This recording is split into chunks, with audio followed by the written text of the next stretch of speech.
Olá, pessoas! Sejam bem-vindos ao Choco Breja, o seu reality show, o seu podcast favorito. Eu sou o Boninho. Eu sou o Boninho. O seu podcast favorito sobre narrativas e a indústria do entretenimento. E hoje estamos aqui com os nossos convidados cativos, quase, né? Porque a temporada inteira está com essa presença maravilhosa de Dona Bia Lobo e senhor Vitor Hugo Faria. Deem oi. Olá! E minha parceira do crime, Dona Dora Mota. Cá estou. E eu, Paula Vaz, é isso aí. Uhul! Nova Iguaçu, aquela, né? Vamos fazer a campanha logo. Fica, Camila. Não vai ficar, não vai ficar. Mas tudo bem.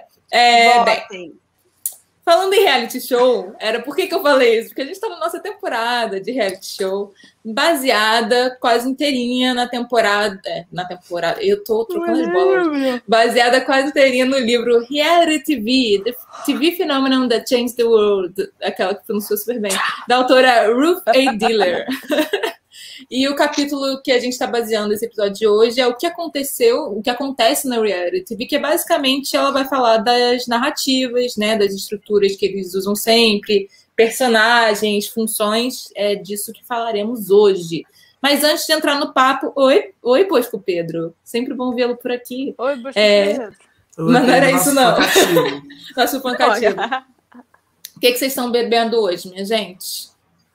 Conta pra mim. Convidados primeiro. Hoje eu tô com uma cerveja aqui meio baratinha, então dei uma gourmetizada, propus uma michelada para a noite de hoje. Então estamos aqui. Explica pro povo o que é michelada. Isso eu explico quando vocês começam a me seguir, que eu vou fazer um Instagram de drinks. Brincadeira. Opa! É uma boa ideia. @Bia_Lobo. Cerveja, sal e limão, michelada para noite de sábado. E é isso. Perfeito. Eu estou bebendo esta daqui bonitinha, que né, eu compro pelo logo, mas ela é muito gostosa. Só que fica o adendo de que eu não achei a da garrafa tão gostosa quanto a da latinha de alumínio. Então, eu particularmente para as próximas vou manter na latinha de alumínio, que é mais gostoso. Dá um toque saboroso. Amigo, diz o nome e o tipo de cerveja para quem tá só te ouvindo.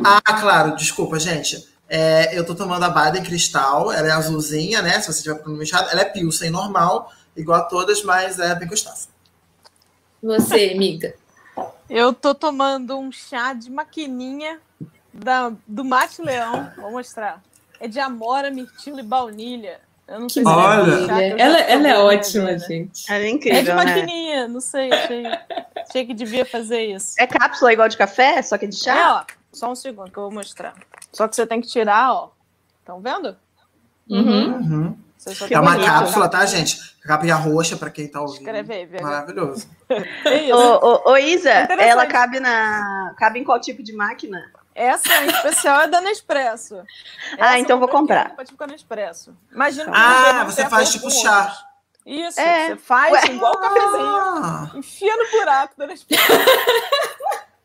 Porque não, mas peraí. Um adendo que vocês sabem que já fizeram set comigo, mas o Brasil não sabe que tá ouvindo a gente. Eu não gosto de café, eu não tomo café. Então eu nunca pensei em investir numa máquina de café, porque eu realmente não tomo. Eu tomo energético.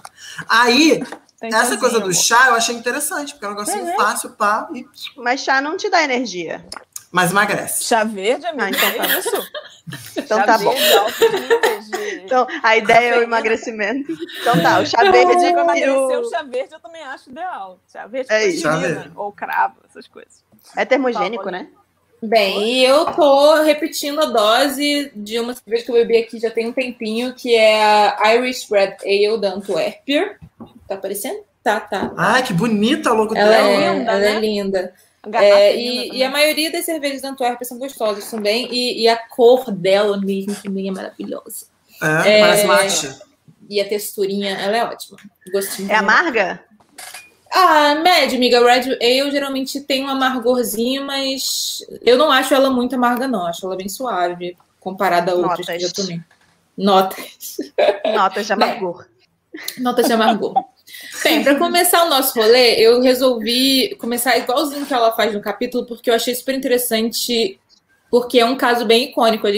Provavelmente todo mundo aqui vai lembrar da Susan Boyle. Eu acho que não teve alguém que teve adolescência nos anos 2000 que não viu isso viralizar no YouTube. Foi uma das primeiras coisas que eu lembro de viralizar no YouTube. Exatamente, que é acho, que é a inclusive, audição. que se lançaram Cats, né, aquele terror em 2019, foi graças à fama que ela trouxe de volta, porque era uma musical que estava super...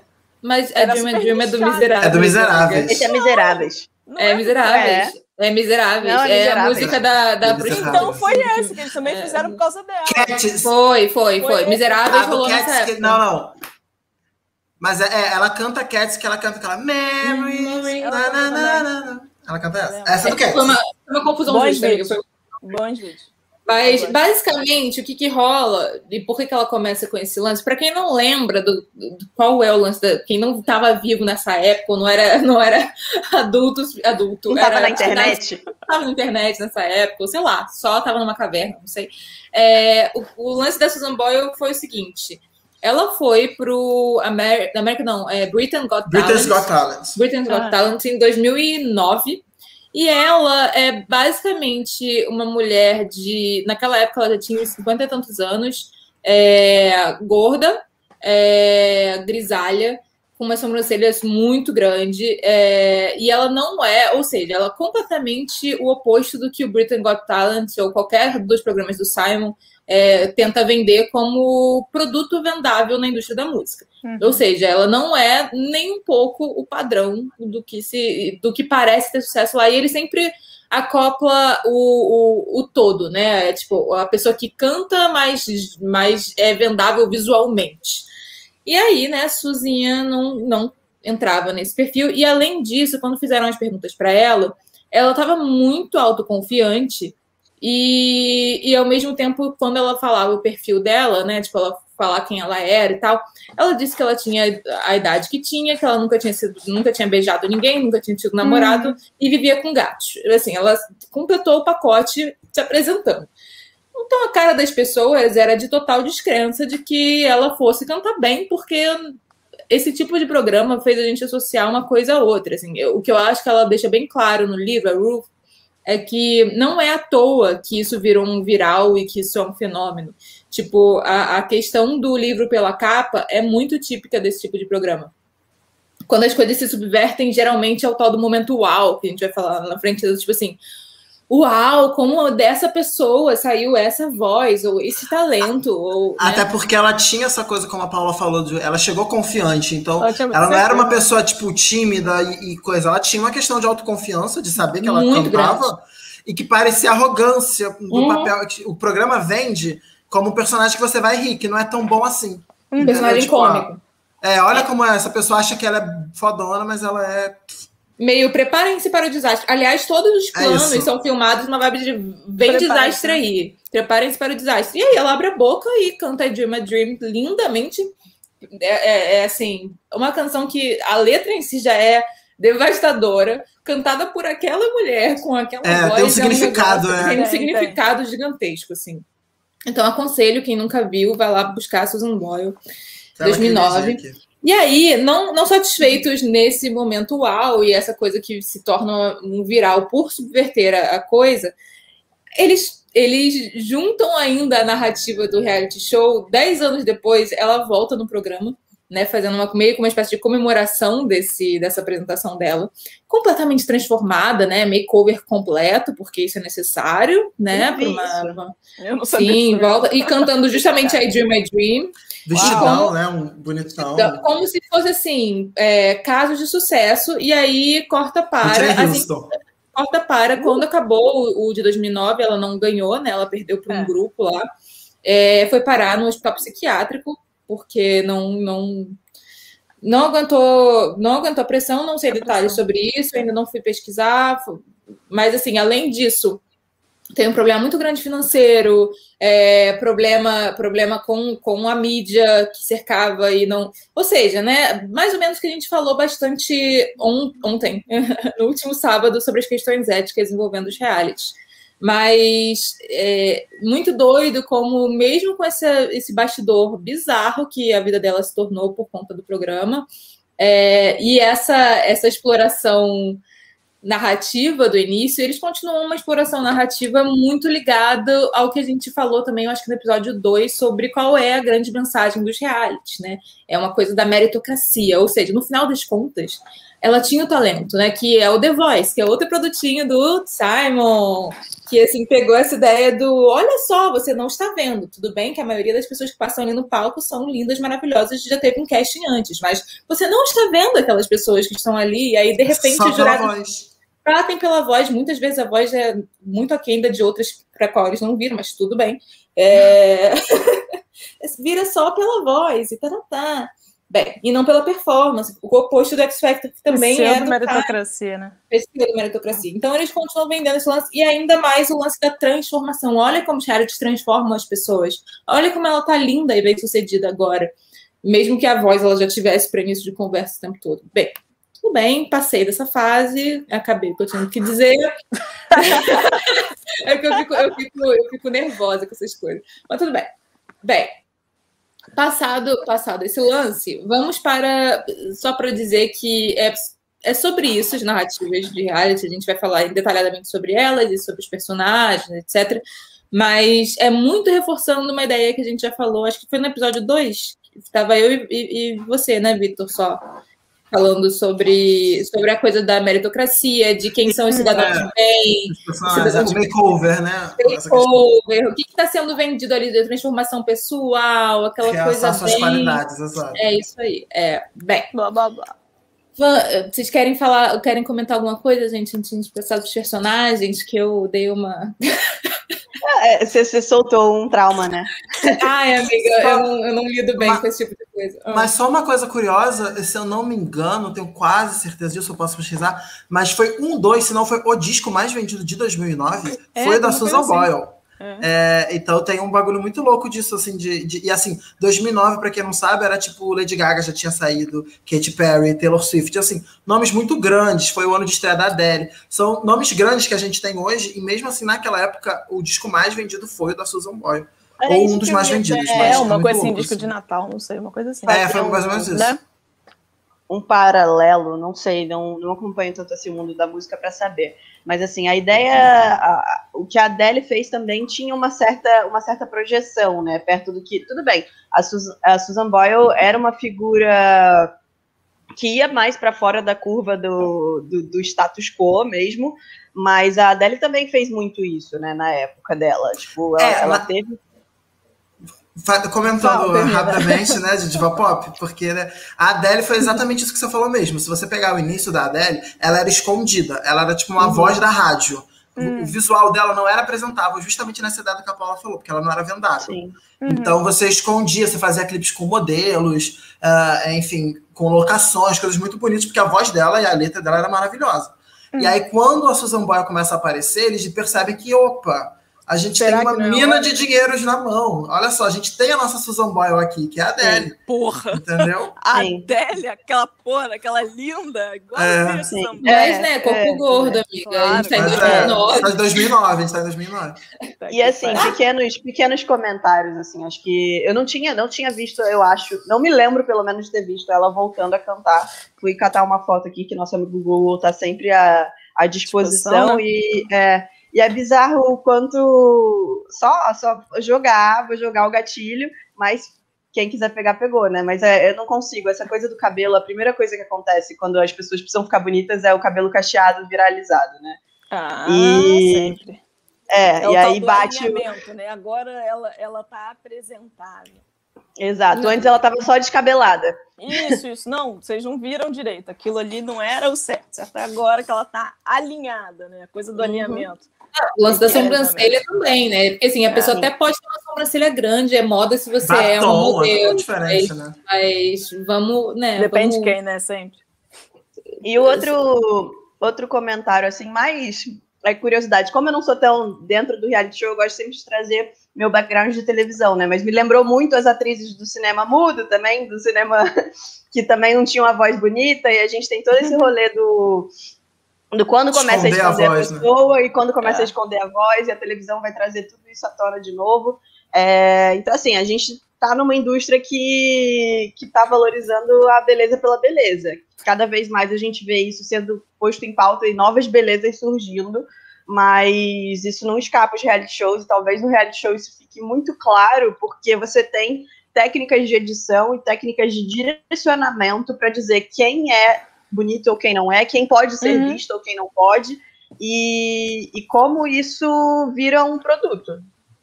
Eu acho, inclusive, que isso é um gancho ótimo para a parte dos personagens, porque assim, literalmente o que ela vai falar é que, assim, a gente nos últimos episódios falou um pouco sobre o potencial de trazer diversidade que os realities têm antes do resto da TV, por causa, em termos de aposta financeira, era menor, você lidar com pessoas reais, né, coisa do casting e tal, fica mais fácil. Ainda assim, a gente falou bastante sobre como isso não é bem assim, muitas vezes transforma a diversidade em freak show, etc. Né? A gente falou bastante disso em outros episódios. Mas tem essa ideia de aparente diversidade, mas existem personagens muito típicos no casting, né? Você, por mais diverso que seja, um que não é tão diverso assim, tanto é que a gente estava comemorando agora há pouco, nossa, finalmente tem um elenco quase metade brancos e negros, assim, tipo, agora, em 2021, no Big Brother. Mas, well done, e olha que cast, não é mesmo? Porque o que vocês estão querendo dizer com isso? Eu fico me perguntando. Mas tudo bem. Além dessa questão da diversidade, geralmente, mesmo dentro dessas diversidades, as pessoas têm que cumprir papéis muito específicos, né? O que elas estão sendo selecionadas para ser e para fazer, e você tem isso dentro de coisas, papéis sociais mesmo, né? Ela cita o lance da vadia manipuladora, o vagabundo, o garoto rico e mimado, a rainha dramática. Assim, essas funções narrativas, estereótipos narrativos que se tornam funções narrativas para os realities, e que é justamente brincando com isso que a gente está fazendo a nossa série de The Sims, né? A gente está brincando muito com esses saúde, amiga, com esses estereótipos, mas também personagens específicos de tipos de reality, né? Pensando no RuPaul, você sempre tem tipos de drag muito específicos que não necessariamente estão dentro daquele cenário, né? As coisas de reforma, as coisas de... Você sempre tem aquele tipo dentro daquele universo, né? Eu fico vendo, às vezes, guerras de decoradores, sabe? Assim, tem alguns programas que são embates entre decoradores diferentes. Vão uma casa vão transformar casas e eles estão duelando. Aí você sempre tem os tipos específicos de casal. Tem muito isso de casais decoradores. Então tem sempre a control freak junto com o cara que é o faz tudo e não sei o quê, versus a faz tudo, que é com o cara que tem muito esse tipo de... E a pessoa que parece que nem trabalha, mas sai com algo mirabolante, incrível. Todo mundo bate palma. Essa coisa de diversidade é muito engraçada, de um outro aspecto, dando exemplo do RuPaul, do que a Paula estava falando, porque é muito difícil realmente, no todo, você abarcar toda a diversidade. Até no próprio RuPaul, você tem uma variedade muito grande de vencedoras, inclusive mais de 60% das vencedoras são negras, por exemplo, isso é muito legal, mas você não teve, até hoje, nenhuma vencedora gorda, que é o que a gente chama de Big Girl. Não rolou. E aí, tipo, a gente tá na 13ª, 14ª temporada, enfim. E isso é muito louco, assim, tipo... que é uma coisa que tem um padrão de beleza muito forte, é um concurso de Miss, né? E que mesmo assim você não consegue fugir muito disso, mesmo sendo nem drag, sempre sabe? chegam nas finais, é uma coisa real. E hoje? O que isso significa, Vinícius? Eu sei o que significa porque ele me ensinou hoje. É tipo top. Só que na linguagem de o quê? A linguagem gamer, na linguagem memes dos gamers. É POG. Valeu. Não sei, talvez. A gente aprendeu um negocinho hoje. POG. Mas você ia falar, amiga. Fazer um pequeno comentário. Acho que também essa questão do RuPaul tem muito a ver com aquilo que a gente sempre volta a falar sobre pessoas diferentes em funções de poder, em funções de liderança, porque o RuPaul é negro. Eu de fato não sei em qual gênero colocá-lo. Qual é o gênero? Ele é homem. Ele é homem. É o RuPaul. A drag RuPaul, de fato, é RuPaul. Entendi. Tá tudo certo. Ele transforma a drag como um personagem artístico. O RuPaul é um homem negro. Então, assim, Nesse momento, a negritude está em pauta e as possibilidades de entrada de novas pessoas negras dentro do programa dele é uma questão importante. Novamente, também temos a questão dos padrões de beleza estéticos do skinny dentro do mundo da moda, mas assim, claro, um momento por vez, né? É por isso que mas é porque ele já tinha essa diversidade antes. Os 3 primeiros vencedores são people of color, né? Que foram né? dois negros e um árabe. A de Camarão, que é maravilhosa. Esqueci o nome dela, Camarão, maravilhosa ela. A Tyra e a Raja, que era a de origem árabe, né? Uhum. Então, ele tem essa diversidade forte, mas acabou que realmente uma questão, a moda, a beleza, essa coisa do vestido, etc., também fala um pouco da estética do produto, né? O produto é esse embelezamento a todo custo, vamos dizer assim. Sim. Né, e a gente tem outras coisas que poderia... Não é o caso desse episódio, mas assim, a própria relação do mundo gay com o que significa ser uma diva também tem várias questões aí que entram, Total. Né? Mas, seguindo o lance de como é que rolam esses personagens nos realities, assim, pensando em casting, você tem 2 possibilidades. Das pessoas serem escolhidas especificamente para preencher determinados papéis, assim, o Big Brother é um que é conhecido por fazer isso, sim. Eu estava ouvindo outro dia não era uma entrevista, era um bate-papo entre aquele Max, que foi um vencedor, junto com outros 3 vilões que não foram vencedores, e eram vilões porque eram estrategistas. Assim, hoje em dia eu consideraria eles vilões porque tinham opiniões de mundo muito equivocadas também, mas tudo bem. 2 deles, né? Um deles é legal. Mas, na minha opinião. Mas não vou nem entrar nesse assunto. Mas o que eles estavam falando era muito, tipo... Os outros 3 foram claramente selecionados para serem vilões porque eles eram de estratégia e de combinar voto. E eles pensavam o jogo assim. Eles não sabiam quando eles foram selecionados. O Max, que é esse que acabou ganhando o Big Brother, também não sabia. Mas ele tinha um objetivo muito claro de tentar... Ele era fã desses outros que vieram antes dele e de tentar subverter isso dentro da casa. O que ele, de fato, fez. Mas Boninho selecionou ele para ser vilão. Ele ficou sabendo disso posteriormente via fofoquinhas de bastidores. Era uma coisa que, quer dizer, se é verdade ou não, nunca saberei o que ele estava dizendo lá na live. Mas eu acho muito interessante a gente pensar, por exemplo, esse ano, é claro que o Boninho tá puto com a Juliette, porque ele não selecionou ela para acontecer o que aconteceu com ela. Tipo assim, não era para isso ter acontecido com ela. Claramente. Por que ele selecionou, eu não sei exatamente, mas não era para ela ter virado o herói da edição. Não era quem ele queria. Mas existe esse lance da pré-seleção, especificamente quando rola a coisa dos programas mais fechadinhos. Eu acho que isso é muito mais possível, né? Tipo, quando a coisa já é toda pré-gravada, editada, você já sabe quem é aquele personagem, tem isso muito mais claro. Mas também tem a possibilidade desse nicho ir sendo escolhido junto com a edição, a filmagem, especialmente nos programas ao vivo, que você vai... eu acho que sempre rola o primeiro. No casting, a pessoa tem um feeling de esse cara vai ser isso, isso ou isso. Provavelmente o perfil dele vai ir para um lado. Tem uma função. E aí, conforme a pessoa vai se mostrando, vai rolando uma edição para reforçar o que eles vão vendo que o público vai gostando mais, né? Que nem novela, né? Que também é uma obra aberta que a gente vai mexendo bastante. Tanto que esse ano demoraram horrores para começar a tratar o Projota de vilão, porque ele não foi selecionado para ser vilão. Não foi. Ele foi selecionado para ser o cara que você... Assim, minha opinião, tá? Eu não tenho acesso, mas na minha visão, o Boninho queria muito que um homem ganhasse essa edição, porque a gente está numa vitória consecutiva de mulheres, e para ele, na cabeça dele, isso é um problema. Isso a gente sabe dele falar verbalmente, assim.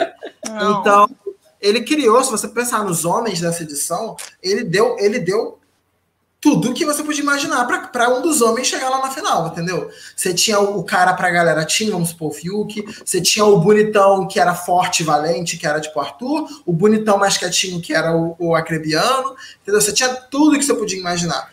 E não rolou com nenhum. E é isso. Até o Nego Di, né? Se rolasse Bolsominion usar lá a Paula de novo, né? Incancelável, né? O Nego Di tinha essa coisa dele ser incancelável, porque já tinha sido cancelado, então não ia ter essa força. Fala aí, amiga. Cara, então, 2 comentários. O primeiro comentário era sobre o Max, assim. Vou contar o milagre, mas eu não conto tanto. Então, assim, já tive inside information de pessoas próximas, que o Max era uma pessoa que de fato estudava o Big Brother, o Big Brother para ganhar o Big Brother. Então, sim. Ele foi uma pessoa que viu todas as últimas edições com o olhar de, tipo, o que eu faço para ganhar agora? Então, você tem essa projeção na época de homens também que estavam ganhando o Big Brother. Eu não lembro, o dele foi foi depois do Alemão? Foi, o Alemão foi 7, ele foi o 9, se eu não me engano. Então, tinha toda essa projeção de homens que tinham um certo padrão, que já ganhavam, que tinham condição de ganhar o Big Brother, e ele sabia exatamente o que ele tinha que fazer. Então, assim, o Big Brother é um jogo, ele foi uma pessoa que lidou com o Big Brother como jogo do início ao fim. Até porque era gamer, né? Gamer real, ele não era gamer lá pro Jota, que tipo assim, se diz gamer, mas amigo. Mas assim, eu acho que o Pyong tinha uma capacidade de gamer também ali muito grande, só que ele não foi para ganhar o Big Brother. Ele não se pensou para ganhar o Big Brother, o Pyong. Ele se pensou para projetar a sua imagem. Não, mas o Pyong, teve uma entrevista que ele deu agora para um podcast, que eu não vou citar nomes, mas vocês sabem qual é, que ele falou, na verdade, tipo assim, ele chegou numa parte do jogo que ele tinha certeza que ele ia ganhar, que ele ia pra final. Isso ele falou, porque assim, Isa falhou. Continua, amigo. Vai lá, segue, vai. O que aconteceu? Ele tava numa posição onde ele era a ligação entre os dois grupos, que era o grupo da Marcela e o grupo da Manu. Então, nenhum desses grupos ia votar nele na hora que eliminasse o Prior. Então, ele estava garantido. Só que o que ele fala que fudeu ele foi o Prior. Assim, o Prior destabilizou ele, porque era um competidor complicado para ele, né, que voltava de paredão, etc. E subiu a cabeça dele o ponto dele achar que se ele fosse no paredão, ele não saía. E aí ele fez aquilo, me bota no paredão com o Babu. Na verdade, foi o contrário, né? Não. Tipo, quem desestabilizou o Prior foi ele. Aí ele puxou pra si a briga. Foi isso que aconteceu. Ele puxou a briga do Prior pra ele mesmo. Porque ele podia Não, o que desestabilizou ele do Prior era o fato do Prior estar voltando. Entendeu? Porque nisso, a Bianca já tinha sido eliminada. Entendi. A Bianca foi eliminada pro Prior e pro Babu, sabe? Tipo, não fazia sentido. O Prior ia e voltava, o Babu ia e voltava. E ele criou um cálculo que até faz muito sentido, que era o Babu não é vencedor. A figura do Babu é exceção. Assim, a figura do Babu não ia longe no Big Brother. Qualquer paredão que ele perigasse com uma pessoa mais forte, ele sairia. Isso é assim que o Big Brother foi nos últimos 19 anos. Então o cálculo dele fez sentido, tipo, me põe no paredão com o Babu. Por quê? O Babu sai pela conta e o Prior se destabiliza, o Prior fica sozinho. Então vai ser mais fácil tirar o Prior. No final, ele não fazia ideia da força do Babu aqui fora, não tinha como ele saber. E ele arriscou com uma pessoa, igual o Prior fez quando chamou a Manu, e não a Marcela. E não só a força do Babu, mas a força da dupla Babu e Prior. Exato. Isso foi muito importante, assim. Dentro daquela amizade, de fato, por mais questões que eu tenha com o menino Prior, assim, de fato, aquela amizade foi um ponto fora da curva. E ele era um personagem, aquilo, ele externamente é um ser humano que eu, sinceramente, eu acho que vocês estão dando muito palco por alguém que ainda está sendo investigado, eu não acho legal, mas, independente disso, existe ele enquanto personagem, se a gente pensa em Big Brother, ele é um personagem muito bom, né? Ele é um personagem anarquista, né? Aquele cara que vai com sangue nos olhos para tudo, porque tem um parafusinho mesmo, aquilo ali não era estratégico, amiga. Ele é o Coringa, né? Não era estratégico. É o cara que vai com a cabeça na parede até sangrar. Exatamente. Era o discurso do Thiago na eliminação dele, né? O discurso do Thiago pro Prior na eliminação é exatamente isso. Quando você engata, você chega lá, mas você bate na parede até a parede quebrar e você atravessar. Então alguém falou isso pra alguém? Falou porque era uma realidade. E era verdade, a gente via isso. Esse é um tipo de personagem que, dentro de uma estrutura que está louvando a meritocracia, é claro que as pessoas vão aplaudir, entendeu? Porque é alguém que não desiste, assim, e que assim, também tem o lance, outra coisa que é muito adorada em programa é o rebelde anti-status quo, desde que esse status quo contra o qual ele esteja lutando seja, por exemplo, o programa, né? Seja, por exemplo, nessa época que ele começou a ficar puto com as meninas, já estava começando a rolar o lance da Marcela ficar complicado ali com o Daniel. Ele ficou muito puto com os privilégios que certas pessoas tinham e outras não. Ele tava contestando uma ordem dentro da casa que claramente estava privilegiando uns e ferrando outros. Exato. Até porque era aquilo, o argumento era o mesmo, né? Tipo, vou indicar o Prior porque ele toma punição. E, tipo, cara, o Daniel tomava muito mais punição e você não indicava. E num programa que kkk, como todo... kkk porque, obviamente não, mas kkk, como toda narrativa, o senso de equilíbrio rege a coisa, né? Tipo assim, você fez uma merda, você tem que pagar por ela, em algum momento. Qualquer narrativa é assim. Clássica. Qualquer narrativa é clássica e novela, programa de TV, etc., isso vai rolar. Num programa que teoricamente é isso, quando você vê que isso não está acontecendo para um grupo, independente do histórico lá de trás, até porque aquilo já tinha sido punido, as pessoas que de fato tiveram relação com aquilo, porque o Prior estava lá, mas o Prior não meio que assim, ele não foi pivô da coisa, ele não endossou a coisa, ele foi testemunha e fez, assim, eu sinceramente acho tão ruim quanto, considerando que você não faz nada e não... Mas, né, e acha que é de boa tentar ganhar um jogo desse jeito, mas ao mesmo tempo ele de fato não fez nada, assim como o Guilherme, que foi de santinho até o final e que fez muito mais que o Prior nesse sentido. Então, muito mais, ele inclusive endossou a coisa, né? Ele foi a pessoa que começou com tudo, na verdade, né? Ele falou isso no Furor, né? Ele foi a pessoa que lançou a ideia, Mas, gente, a gente já tá fugindo demais do roteiro real. Vamos voltar. Eu acho... Tadinha da Isa. Doida.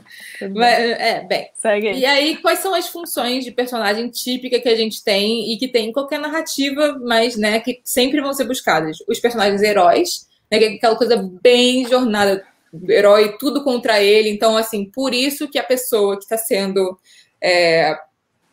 excluída dos outros, geralmente começa a ter algum tipo de atenção, porque todos os conflitos e adversidades contra ela, né, a casa inteira contra uma pessoa ou duas pessoas, que é o que aconteceu nesse caso Prior e Babu, que é o que a gente está falando também, é o que aconteceu recentemente com o Lucas, que saiu endeusado, independente das merdas que ele fez lá dentro, e com a própria Juliette, que está até agora ganhando os louros disso aí. O lance... Paula. E com a Paula, que foi bem espertinha de saber, né, também, de tipo... desculpa, eu posso falar uma coisa? Eu não sei se ela foi espertinha, não, porque essa pessoa, eu acho... Não sei, eu não vi. É uma mistura, é claro, de o que era o Brasil naquele momento também, com certeza. Mas ela se excluía. Ela se excluía proposital, sabendo que esse jogo era bom, entendeu? Que é o que a Juliette está fazendo agora também. A Juliette, até quando ela não, assim... podem falar o que for. É claro que aconteceram situações que favoreceram ela, as pessoas excluíram ela de verdade no início, mas ela sempre, depois que ela percebeu que, putz, isso aconteceu, ela procurava meios de sustentar essa narrativa até o final, ela lembrar, sempre que ela podia lembrar disso, ela lembrava, mesmo que já não era mais o assunto, a gente já andou, sempre que ela pode trazer lá o atrás, ela traz situações que, tipo, ela claramente não precisava ser excluída. Ela criava uma circunstância para que ela fosse rivalizada e fosse excluída e todos contra a Juliette. Com biscoito, mano. De novo, com comida. E assim, usando uma coisa que nem é dela. O bolo era do Fiuk. Era sim, total. O Fiuk foi um babaca, como sempre é. Não gosto desse pessoal passando paninho agora, porque ele é tão fofinho com a Juliette, com o Gil, tudo bem. Vamos a cara da Isadora tá maravilhosa. Eu quero falar uma coisa sobre os heróis. Fala. Sobre os heróis no geral, não é sobre nenhum personagem do Big Brother em questão, mas é sobre talvez todos eles. Eu acho que os heróis, eles têm dois caminhos, que é o caminho que a gente tem mais visto de fato conseguir é o caminho como vítima. Então, assim, hoje em dia a gente de fato tem essa ideia de que se a pessoa sofreu muito é porque ela merece, e chegou no final sofrendo muito é porque ela merece de fato ganhar esse prêmio. Tem uma ideia diferente alguns anos atrás dos jogadores que não se diziam jogando, mas eram pessoas imponentes e que corriam atrás das coisas, era a pessoa que ficava até o final da prova de resistência, de certa forma.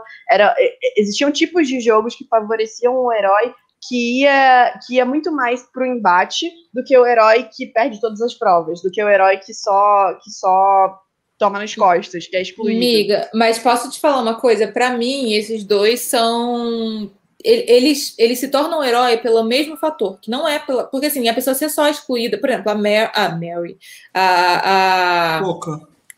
A Poca, ou então o que aconteceu com a Mari Baianinha também no BBB, que a história era dela e foi completamente cooptada e ela foi completamente excluída até da dupla dela, que virou dupla da Fly. Amiga, ignora, só ignora.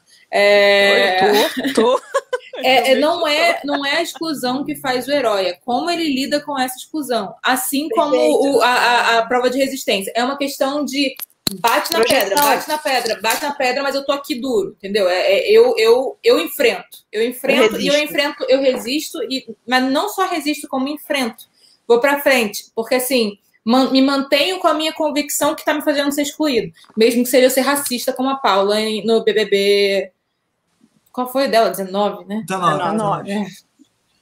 Me dá até uma... Mas é justamente o lance assim, você se mantém com a sua convicção, que é por causa dessa convicção, ou da sua personalidade, ou do seu jeito de ser, que você está apanhando, você mantém com ela. Mesma coisa na prova de resistência.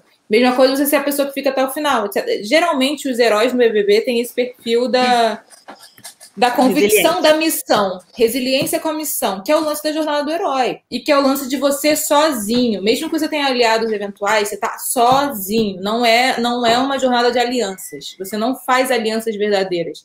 Tanto é que quando você chegar no pódio, é só você que tem que ganhar. É sobre você. Mas aí eu me questiono sobre outras figuras, assim. Tipo, o próprio Prior poderia ter sido esse personagem, entendeu? A questão é, o herói, ele é montado não só pelas ações dele. Eu acho que isso é uma coisa importante da gente se pensar. O herói num reality show, ele é montado por uma confluência de fatores que vão desde dos seus pares, como até a própria vontade de ser montado como herói por quem controla as coisas. Essas pessoas, no final das contas, são muitas vezes, nem sempre, mas muitas vezes são marionetes do grande produtor do programa. Então, assim, é isso que o Vitor Hugo falou. O tempo que o Boninho demorou para, de fato, dar um protagonismo para a Juliette, para, de fato, colocar a questão do João, que vocês dois já tinham conversado comigo, sobre a questão do cabelo, até isso ir ao ar, de fato. Então, assim, um herói é construído não só pelas posturas dele, mas porque permitem ele ser. Porque a gente está falando de reality show. Então, a gente está falando de enviesamentos que são parte do que a produção permite ou não permite. Hoje a gente tem a internet e hoje a gente tem o Twitter construindo essa narrativa de forma paralela. Mas isso acontece no Big Brother, que chega a milhões de pessoas, que é o reality show mais famoso do nosso país. Agora, realities menores... e gravados também. É claro que, especialmente os gravados, que agora, por exemplo, o de Férias com Ex, é pré-gravado, entendeu? Sim. Tipo assim, a pessoa já tá em casa há não sei quantos meses quando o negócio vai ao ar. E não faz ideia do que fizeram com a fala dela, não faz ideia do que fizeram com a personagem dela. Então, assim, você pode até tentar ser o herói, mas você não tem como ser tão estrategista assim, nesse tipo de coisa. Né? Existe uma percepção que eu e a Paula, a gente falou naquele episódio que estava só nós dois, que é do público comprar o que foi mostrado ao ar como verdade. Então, não importa muito a manipulação da edição. O público, no geral, ele compra o que foi visto como verdade. Então, não adianta depois você falar, mas não foi nessa intenção que eu disse. Se o público entender na construção da narrativa que era naquela intenção, você não limpa mais sua imagem, entendeu? E uma coisa... porque uma coisa, de fato, é a projeção da TV, e que tem peso, e a gente encara isso como um peso. Outra coisa é a projeção de uma entrevista que a pessoa deu no podcast 6 meses depois e falou, nossa, mas a edição pegou e fez isso e juntou aquela frase com outra coisa. O que é essa projeção? A quantas pessoas isso chega e, de fato, o que isso vai mudar na imagem de alguém, né? Uma coisa, só voltando para o roteiro, mas que é uma coisa que constrói para isso que a gente está falando de possibilidades de heróis, né? Porque, assim, especialmente em programas em que a questão da diversidade está muito...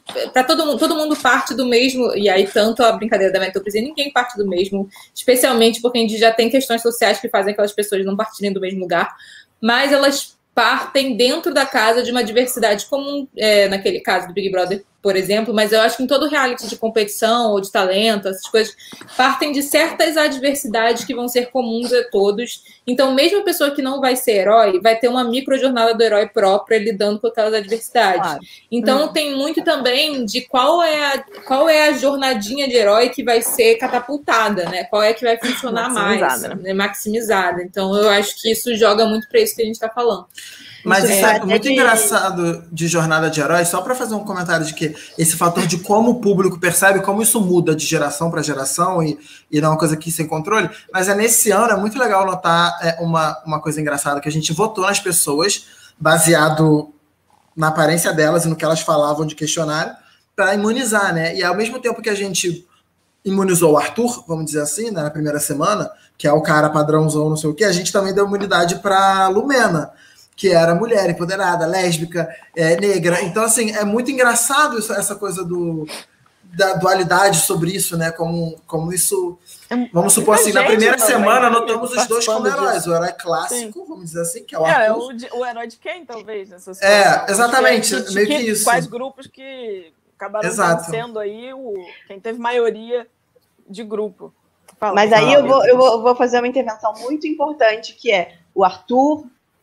as chamadas do Arthur não era vendido como cara heterotop. O Arthur falava na chamada dele, eu fui criado por 2 mulheres. Eu sou uma pessoa que ama as mulheres. Eu amo minha mãe, eu amo minha... O Arthur foi criado como o Arthur foi vendido como protagonista. O Arthur é o vencedor. Exato. Entendeu? O Arthur, ele foi criado como um herói clássico. O cara que tem empatia, bonitão, super legal, super divertido. Hércules, entendeu? O cara forte, mas na verdade ele tem um puta bom coração. Ele foi construído para isso. Só que ele fez o que o Hércules fez, gente. Se você pegar a mitologia grega, o que o Hércules fez? Não, foca na animação. Vocês foram na animação não. Mas se você for na mitologia clássica do Hércules, o que ele faz? Ele casa. Aí o que ele faz quando ele casa? Faz merda. Aí ele tem que fazer os 12 trabalhos. Então, assim, esse povo... A culpa não é do casamento. A culpa não é do casamento. Não, é do relacionamento. A culpa é do personagem. Tá no arquétipo. Eu só queria saber cadê Arthur agora? Desculpa... Foi eliminado. Fora da casa. E a outra que vocês imunizaram também tá onde? Cadê? Eliminada. Todos estão eliminados, exceto Juliette e Yuki. Juliette, Yuki e Juliette. E Juliette ganhou a votação porque na chamada dela ela era barraqueira. Foi por isso. A Juliette... Aquele golpe. E nordestina. Mas o nordestina nem era tão forte porque tinha a Lumena também, que era baiana. Mas o da Juliette, o força era porque ela era um personagem barraqueira, esse personagem Ana Paula, sabe? A ideia da Juliette é que ela seria uma Ana Paula, que ela ia chegar e bater palminha, entendeu? E tudo que ela não é, inclusive ela nem gosta que falem alto com ela.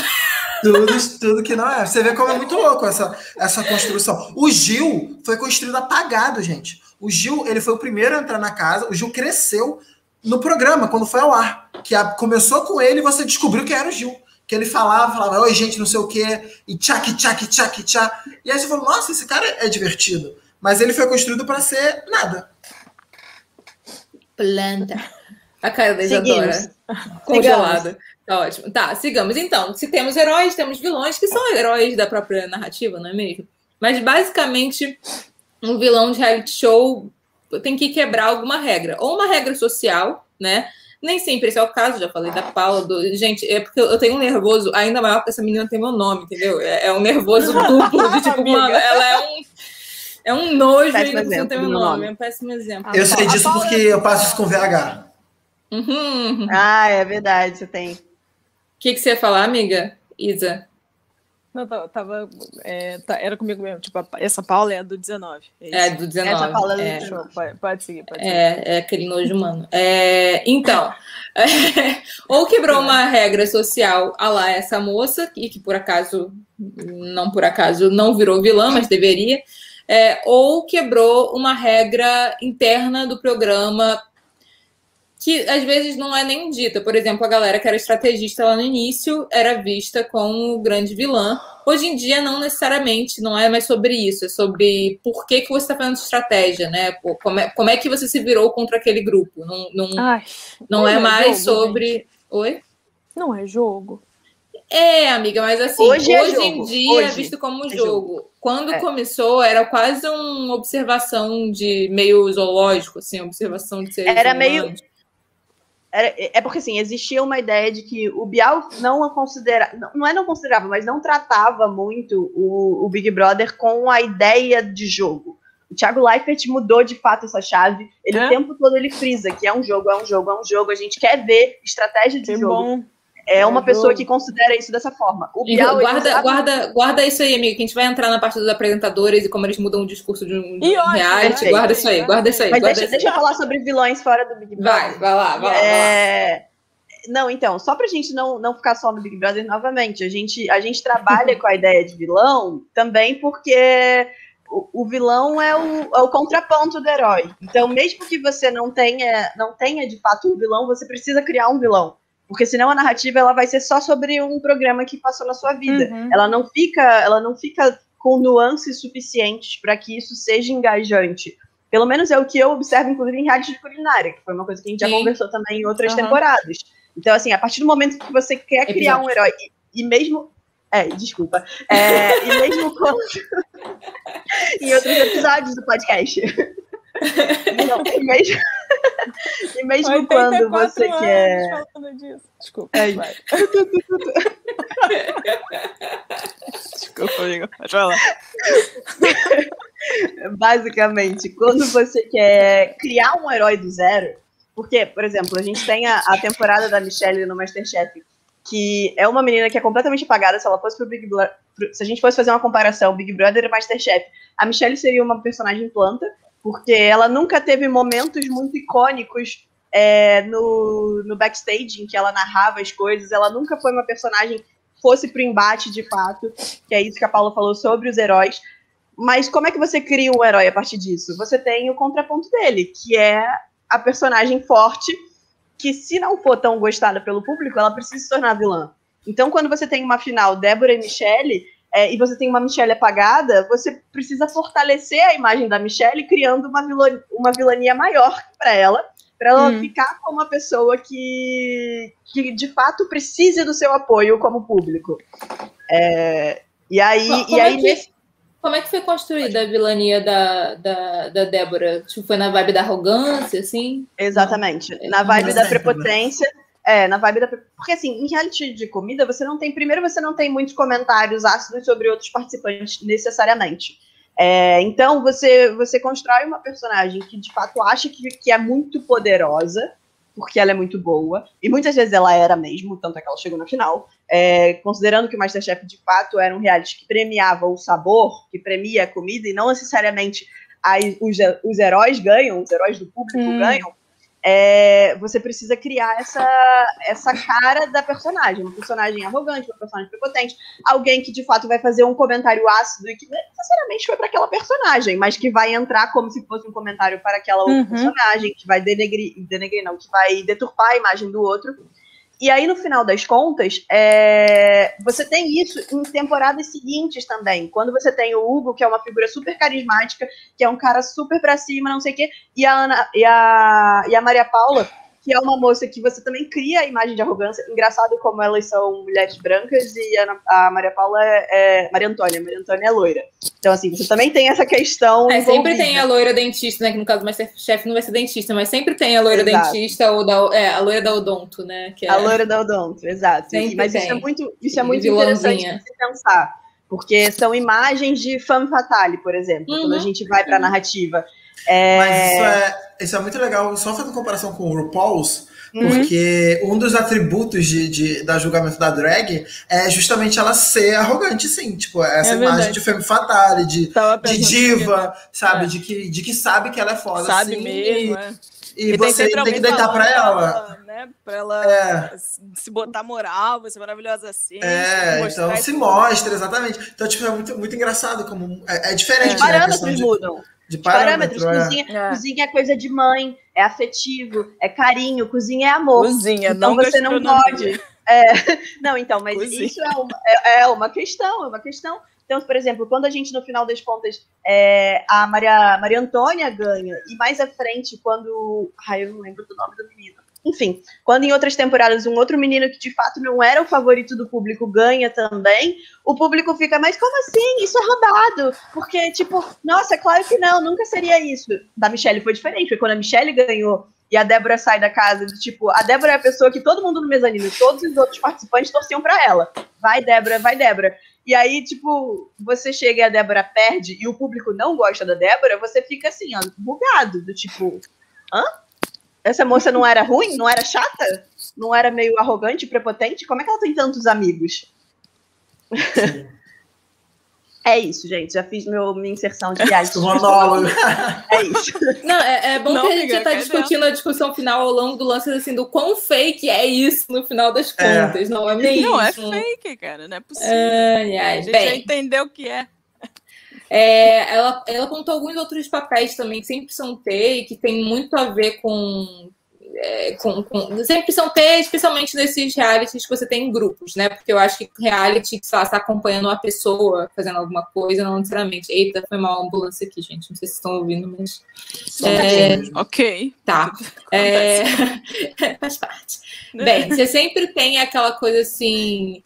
Pais e avós, VTube que bem sabe disso, né? Você sempre tem pais e avós do resto do grupo, que é basicamente aquelas pessoas que ou são mais velhas ou são muito poço de maturidade, sei lá, para jogar filosofia de bar nas pessoas, esse tipo de figura, né? O mentor, né? A figura do mentor. Você tem a galera que é o palhaço da turma, né? Que tá lá para fazer uma piada. Eu acho que o Priori entrava nisso aqui, né? Eu acho que ele foi escalado até para fazer isso, né? E ele, de fato, era bastante até... Era o que humanizava ele, né? Porque apesar dos problemas, você via ele na festa, era maravilhoso ver a festa com o Prior. Tipo assim, se você ligasse mesmo, pessoa que vê pay-per-view, né? Tinha acontecendo coisa, a câmera ficava ali no tempo todo. Ele tava lá, ele fazia, ele bebia, aí ele trocava cambalhota, aí ele dançava, aí ele puxava assunto. Tipo assim, era um cara que falava de jogo 24 horas, chegava na festa, ele tava pouco se ligando pra jogo, ele tava curtindo aquilo, sabe? E isso deixava ele divertido. Era esse ponto, sabe? Você via esse papel do palhaço, do tipo, ele é legal, né? Até que ele é divertido, ele é engraçadinho. Ele era o cara porra louca. No final das contas, ele era porra louca. E geralmente é o palhaço da turma, né? De fato, são essas pessoas que estão assim, perde a nota pra fazer uma piada, né? Aquela coisa assim, meio... Mas o outro que ela coloca, eu não soube fazer uma tradução boa disso, gente, mas assim, é como se as pessoas estão testando o lugar delas ali, os testadores, é tipo isso que ela fala. Mas que é basicamente assim, não são boas o suficiente para alcançar o status do herói. Boas no sentido assim, elas não têm aquela narrativa, elas não têm uma narrativa forte o suficiente para alcançar o status do herói, mas estão lá, não são planta, estão testando os lugares, mas também não são vilão, entendeu? Assim, tem força para durar, tanto é que chega lá, chega bastante tempo no reality. São esses seres.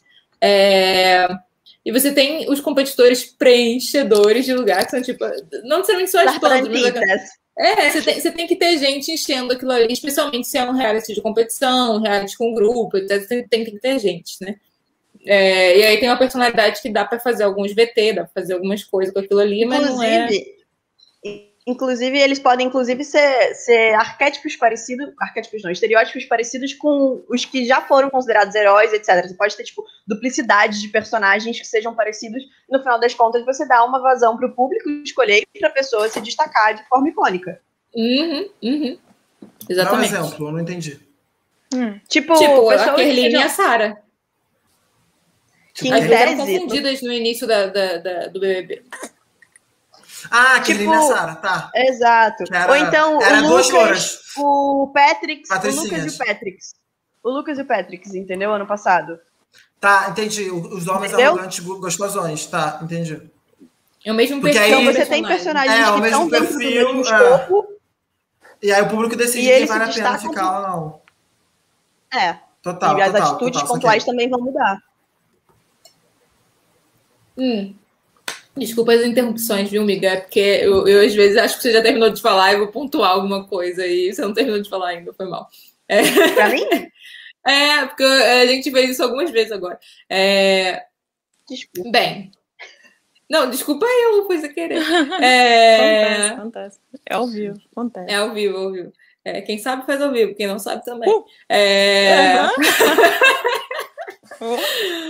Bem, e aí isso, às vezes fica claro desde o início quem são essas pessoas, né? Formatos competitivos, às vezes, nos primeiros episódios você já tem quem é o vencedor e o público odeia isso, quanto mais o público sabe quem é que tá... Se já é carta marcada desde o início, fica muito chato, né? Fica de acompanhar. Inclusive, esse delineou muito rápido, né? A menina fez 17 milhões, não era nem segunda metade, 17 milhões de seguidores no Instagram, né? Não era nem metade da temporada, a garota já tinha, você fala assim, putz. Quem é essa garota, no caso? A Juliette. Tá. Quem vai ganhar o Big Brother? Mas se ela não ganhar, vai ficar ali no pódio, com certeza. Se não ganhar, vai ser esquema Thelma e Manu Gavassi ano passado. É possível também, eu acho. Sei lá, a Gil ganhar, sabe? Não ganhou, né? Não ganhou. Mas que bom, né? Menos mal. Eu gostaria. Assim, eu acho que a Juliette... Eu confesso que eu acho que a Juliette ou o Gil, se o Gil ficar, considerando que tá se encaminhando aí pra isso, acho que pode ser o Gil. Eu só não quero o Pipoca ganhando.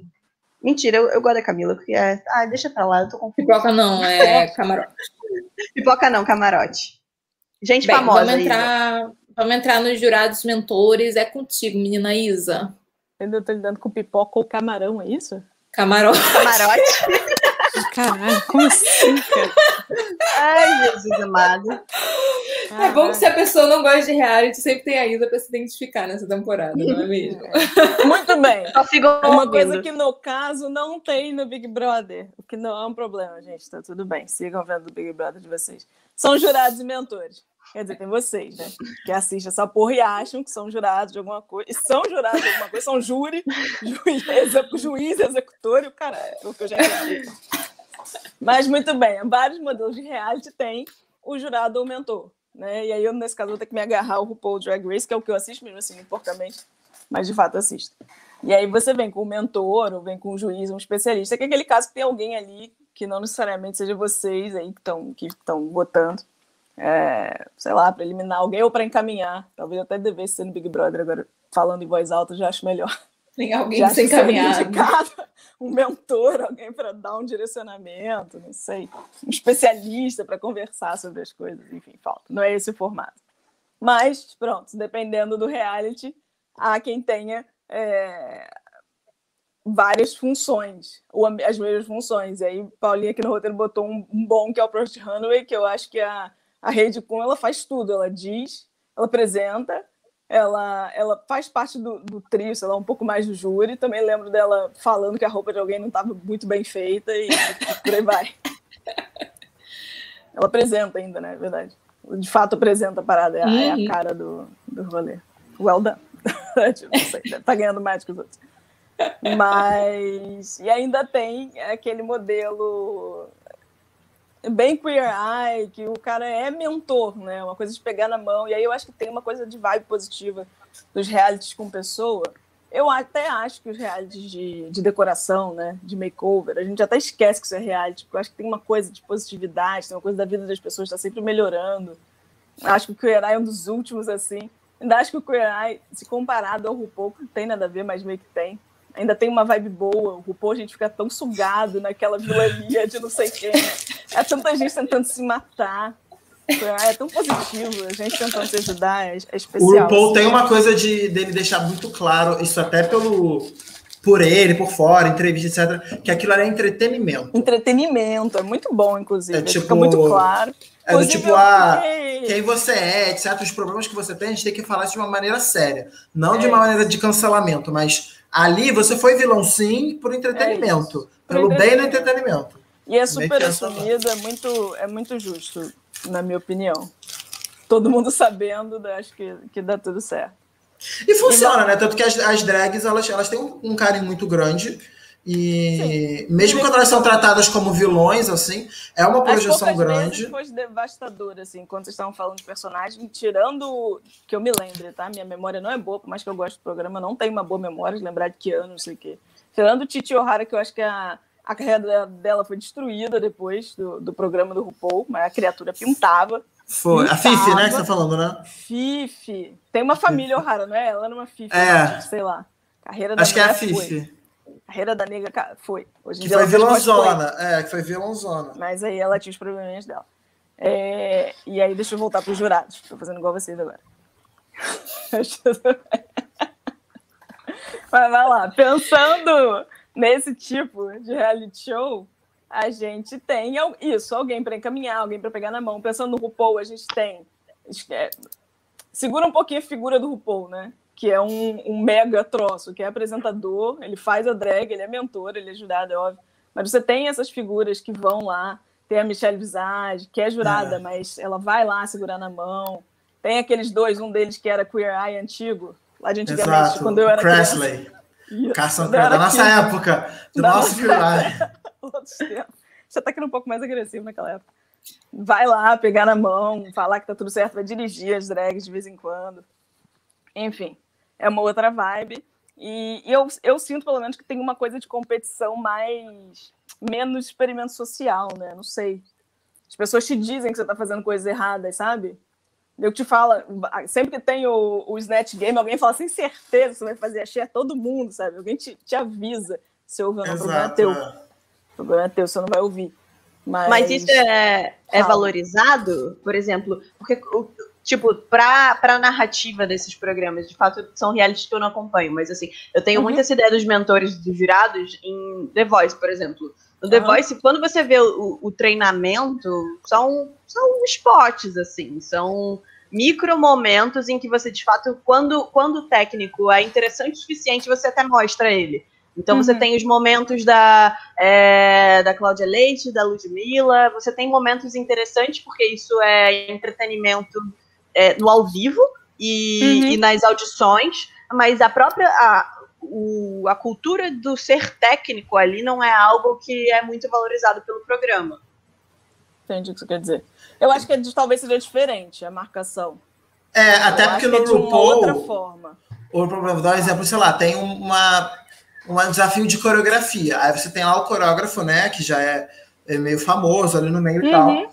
Sei lá, o coreógrafo da Beyoncé. Aí vai lá o coreógrafo da Beyoncé.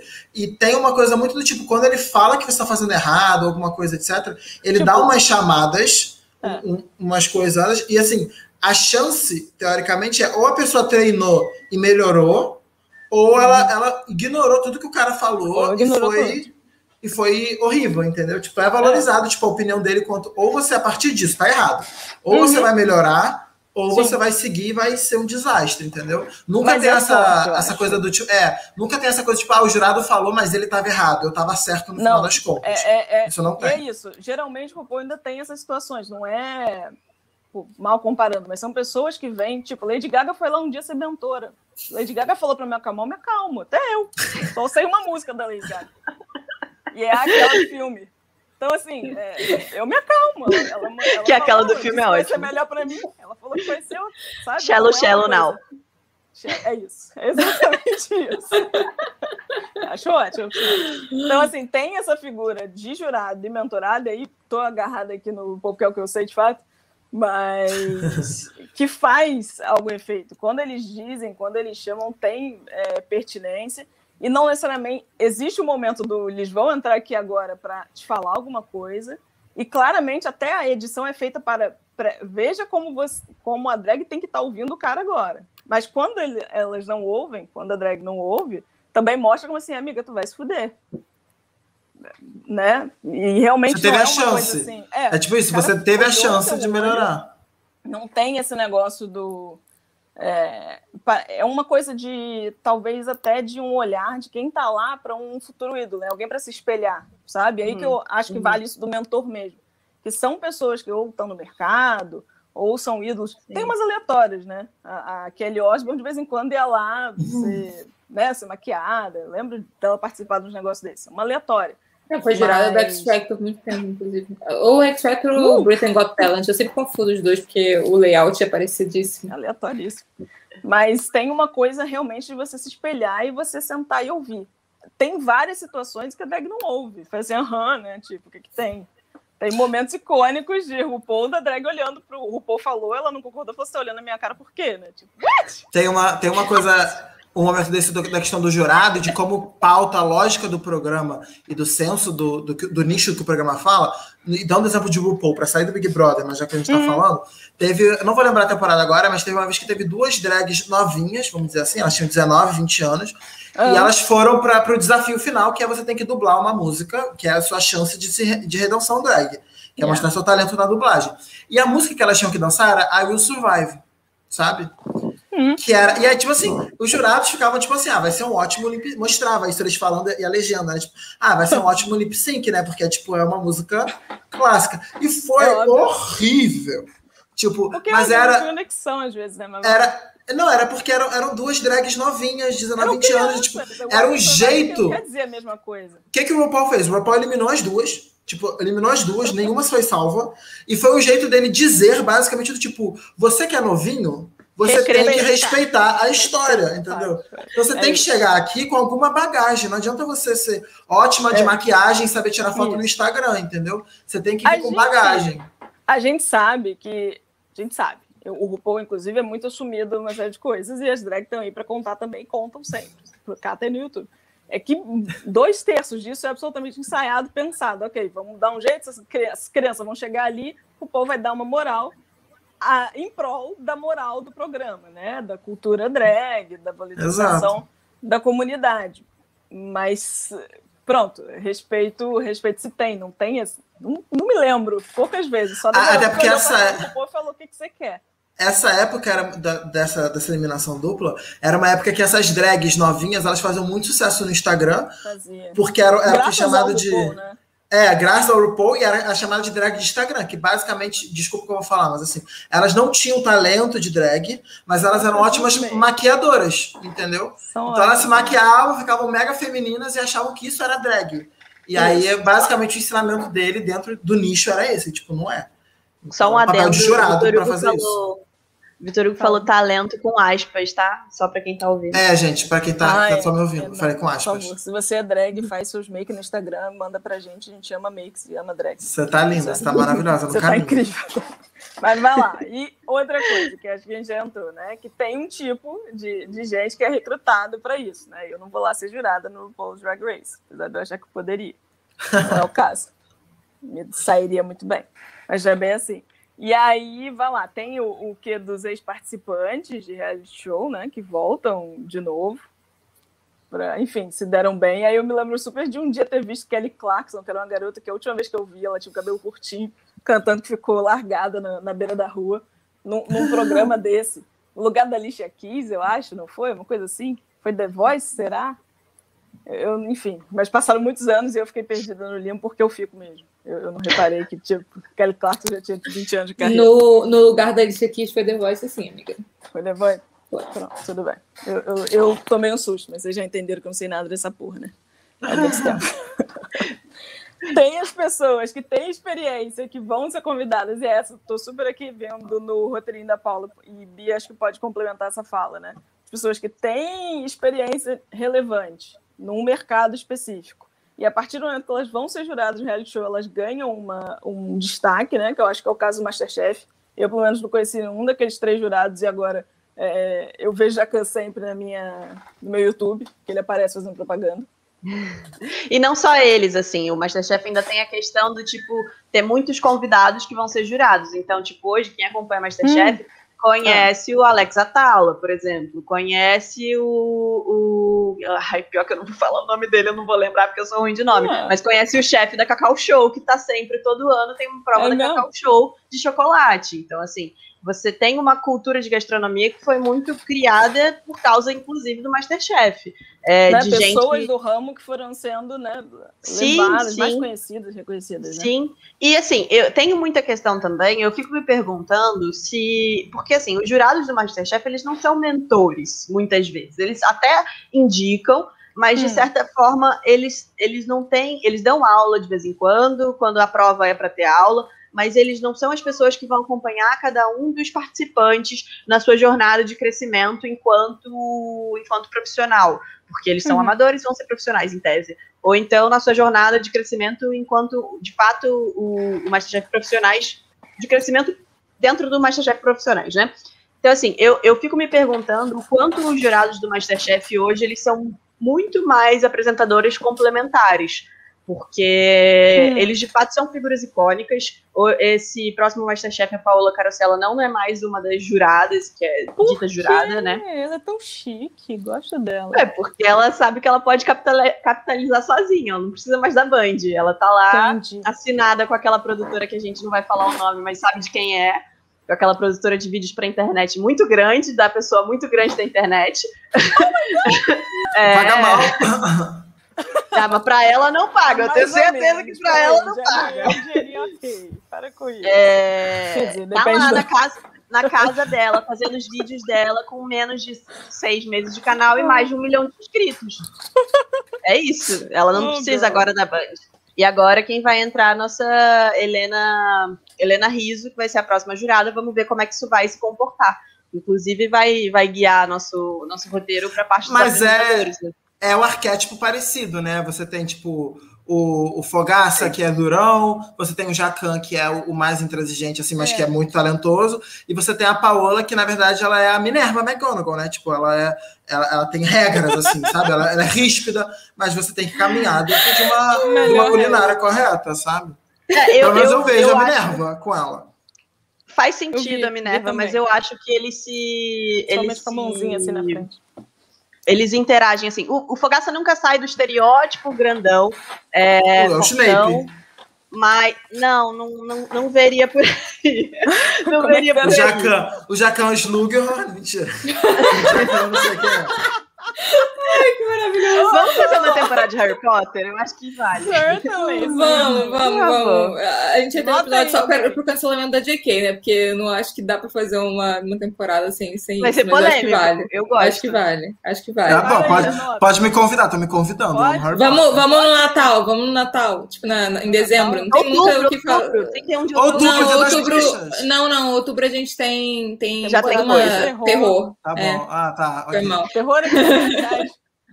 Toda uma temporada, vai, fala sério. Esse vocês não me chamam. A gente faz pro ano que vem, que vai ter o lançamento de Animais Fantásticos 3. Aí a gente pega o algoritmo. O hype, vamos lá, vai. Continue, segue o ponte. Fazendo a ponte para os apresentadores, eu acho que é meio por aí. A gente tem os 3 jurados em tese do MasterChef, que para mim são muito apresentadores, porque eles não vão ser super mentores dos caras, os caras têm que estudar por fora, entendeu? Tipo, eles, de fato, cada um dos participantes do MasterChef tem que ter o seu livrinho de culinária e tem que apresentar coisas novas e tá o tempo todo Tem que se atualizar por si, né? Tem que ir sozinho. Às vezes tem provas em que eles vão ter aulas, mas é isso, entendeu? Tipo, eles vão ter esse papel de apresentadores, e eu acho que as figuras deles são muito importantes. E a mudança dessas figuras também vai causar uma mudança no programa. Não só porque a audiência espera certos papéis, mas especialmente porque a gente precisa dar também uma certa visibilidade para novas personalidades. Por exemplo, quando a Ludmilla entrou no The Voice, muita gente ficou se perguntando se não era interessante ter uma mulher mais velha, entendeu? Porque o The Voice estava muito teen, com jurados, né? E aí, inclusive, ela virou jurada do The Voice de pessoas mais de 50. Exatamente. Desculpa perguntar, mas o The Voice não tinha o Lulu Santos, o Menino Brown, tinha essa gente? Então, muita coisa, tipo, hoje algumas coisas mudaram, mas rolou o The Voice mais de 50, que são pessoas com mais de 50 anos. E a Ludmilla virou uma das juradas do The Voice mais de 50. E mais de 50. Exato, e uma das questões que levantaram foi, mas ela é a pessoa para lidar com essa galera, do tipo, a Ludmilla tem, sei lá, 10 anos de carreira. Bom que não perguntaram isso sobre o Daniel, não é mesmo? Mas o Daniel tá esse estilo de música que essa galera em tese cantaria, música, entendeu? Né? É sobre Mas o Daniel tem muita carreira, o Daniel também tem uns 30 anos de carreira. O Daniel tem 30 anos de carreira. E assim, bem grande. Quando isso aconteceu, virou uma mudança de cabeça, porque muitos senhor e senhora, vou falar senhor e senhora porque, enfim, vou tratar dessa forma, escolheram a Ludmilla, entendeu? Olha. Muitos homens e mulheres de estilos completamente diferentes escolheram a Ludmilla. Inclusive, parênteses, pouco antes, ela tinha participado de um reality ela mesma, um reality dentro do Faustão, que era basicamente para pessoas famosas cantarem coisas, assim, performarem coisas fora do normal das... Fazer um cover. Eles faziam um cover do personagem. Era mais cover completo. Né? E a Ludmilla arrasou. Ela demonstrou uma técnica vocal que eu vou te falar, eu subestimava, assim.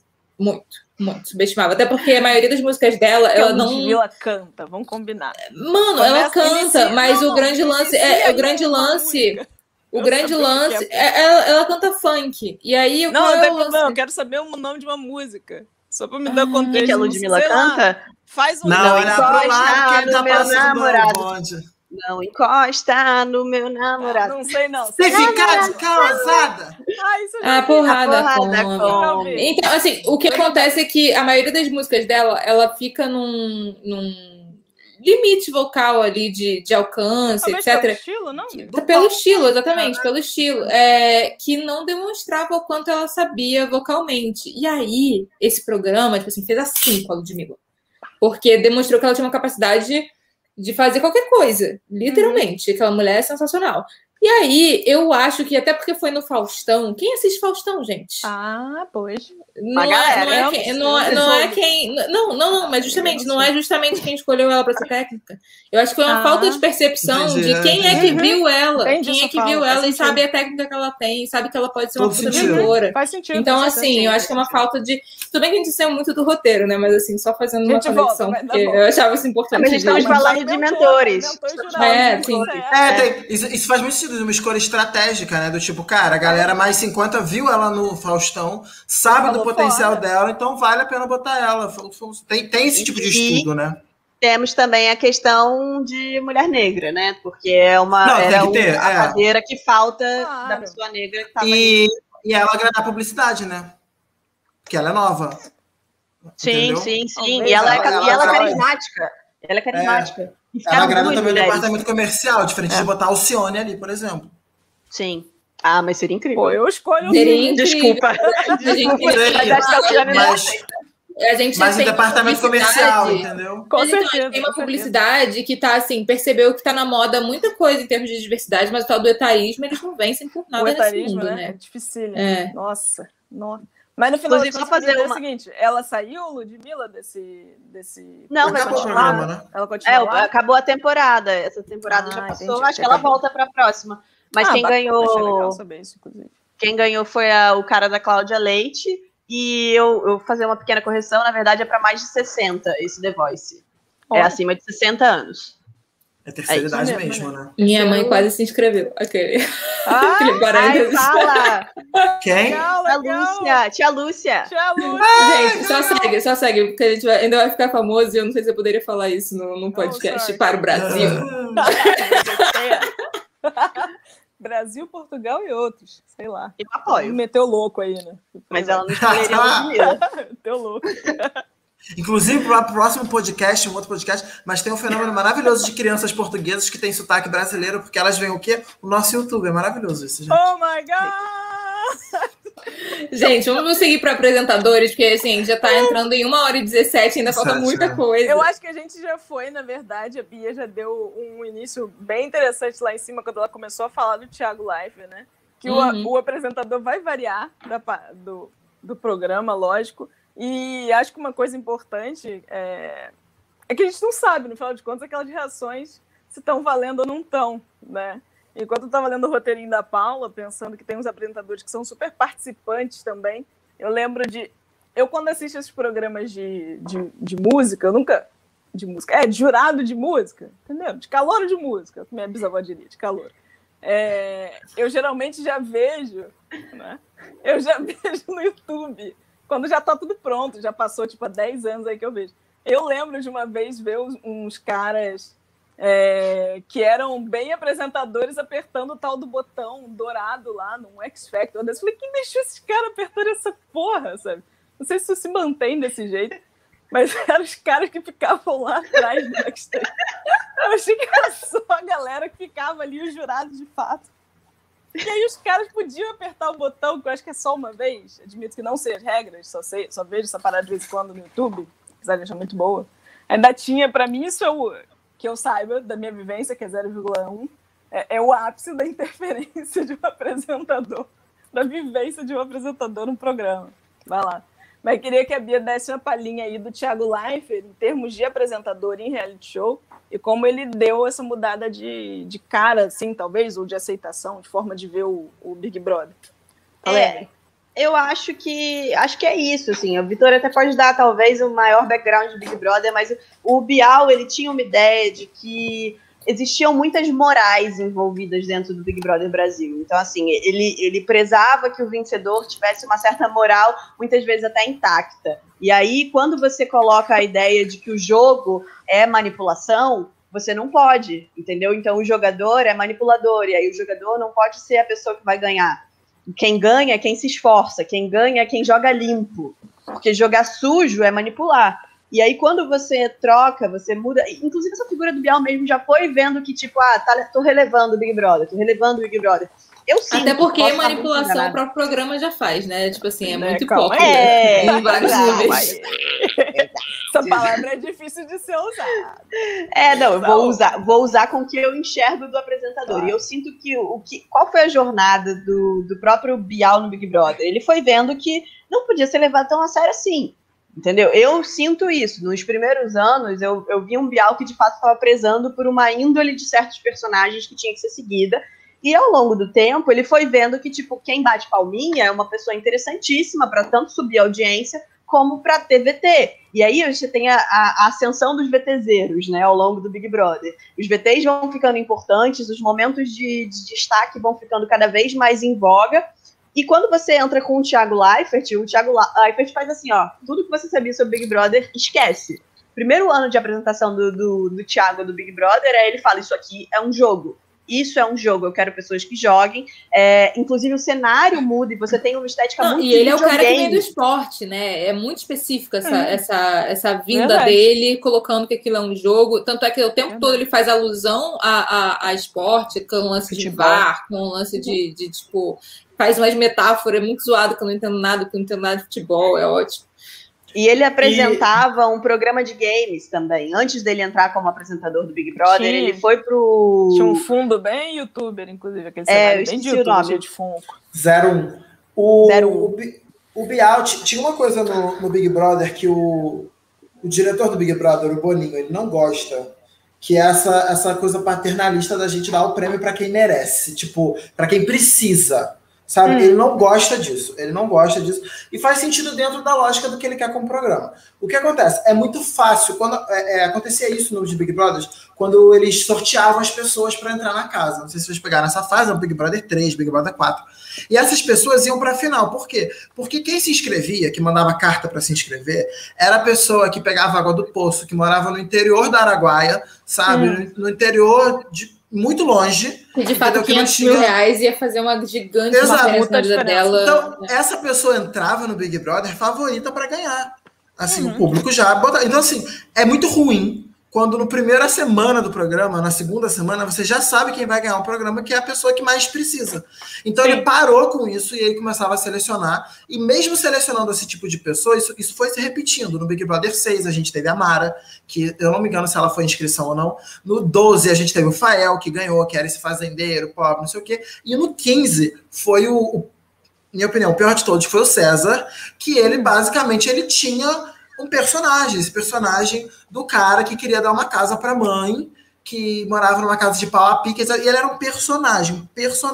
E o público comprou esse personagem dele e levou ele ao favoritismo. Dali em diante, existiu esse shift totalmente do programa de dizer, cara, não dá mais pra gente vilanizar quem joga. A gente tem que começar a dar uma outra ênfase para quem joga também. Senão a gente vai sempre priorizar a pessoa, a Juliette, do jogo. E não vai dar chance pro Gil, que joga, né, que combina voto, de aparecer. E aí, justamente nesse Big Brother, que foi depois do César, foi o 16, foi a figura de quem? Ana Paula, entendeu? E foi o último Big Brother do Bial, que já foi passando a bola pro Thiago Leifert, que viria em 2017. Já nessa pegada de uma coisa mais game. Isso aqui é um game. Isso aqui a gente tem que jogar. Todo mundo combina voto e etc. E aí, quando veio o Thiago já pegou essa emenda e mandou ver, assim, tipo, como eu falar, o Thiago vem do game. O Thiago, ele quer isso mesmo. E ele bota muito claro, tipo, isso é um game, você é um jogador, você tem sua estratégia, você tem que passar de fase, não sei o quê, fuja do paredão. Essa coisa de fugir do paredão veio do Thiago Leifert. O Bial nem falava de fugir do paredão. O Thiago é que fala, cara, o teu jogo é fugir do paredão, entendeu? Inclusive, o Bial muitas vezes parecia, com os Big Brothers do Bial, que tipo, quanto mais vezes você volta do paredão, mais forte você é. Então é bom você ir pro paredão, para você se provar enquanto jogador que é favorito. E assim, é uma diferença de mindset muito grande. Porque Sim, você total. pode ter as duas coisas. Você pode ser o cara que vai sempre voltar do paredão, voltar do paredão, voltar do paredão, e ir construindo a sua figura como uma figura de resistência, mas no final das contas essa figura pode ser quebrada em um paredão, como o Prior. Porque o Prior foi para 500 mil paredões e quando ele chegou naquele paredão que ele iria ser eliminado, ele foi. E se ele talvez o Thiago fala, o desenho errado de formato. É o formato do paredão. Você pode sair porque o paredão não era um paredão para você, entendeu? A Camila vai sair porque é um paredão difícil para ela passar. Não quer dizer que ela é odiada. É só que o paredão é difícil. Bom, gente, vamos para a narrativa, porque estamos em 1h30 de podcast, ainda tem um caminhozinho aqui, mas eu vou tentar ser sucinta assim, com narrativa. Basicamente para dizer que tem narrativa pra caramba. Eu acho que narrativa no sentido de roteiro. Só que as pessoas pensam muito em roteiro como uma coisa prévia. Do tipo assim, é tão roteirizado que os participantes entram sabendo o que eles têm que falar, o que eles têm que dizer, qual a função que eles desempenham, etc. Não, necessariamente, na maioria das vezes, não é assim. As pessoas não sabem o que está acontecendo com elas e como é que elas estão sendo manipuladas para criar um tal roteiro. Muitas vezes não. Em outros programas, sim. Especialmente programa que você está acompanhando uma família, está acompanhando, sei lá, 90 dias para casar. Inclusive, a minha saideira... Amiga, você tá fazendo um barulho aí. Mexendo no seu microfone. Vou apagar, pensei que não... Tá.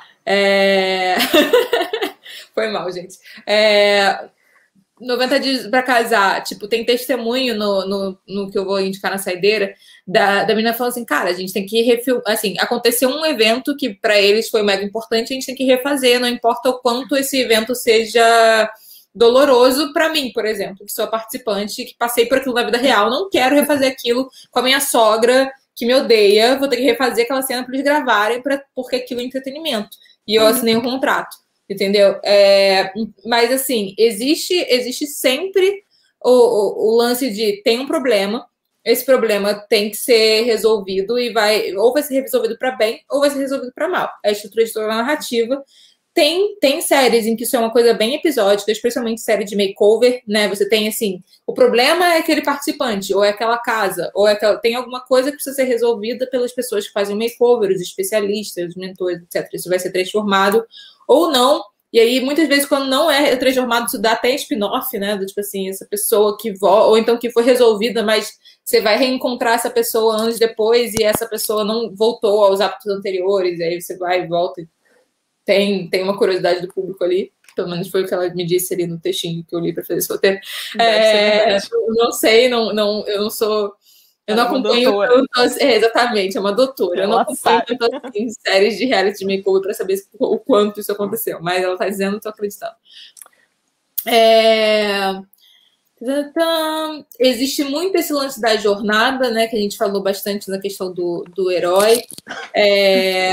Você tem que ter uma sensação de que você está passando por... Assim, a pessoa começa, é apresentada, e aí ela vai passar por conflitos, e aí como é que esses conflitos vão ser resolvidos, e a gente vai ter uma viagem junto com elas.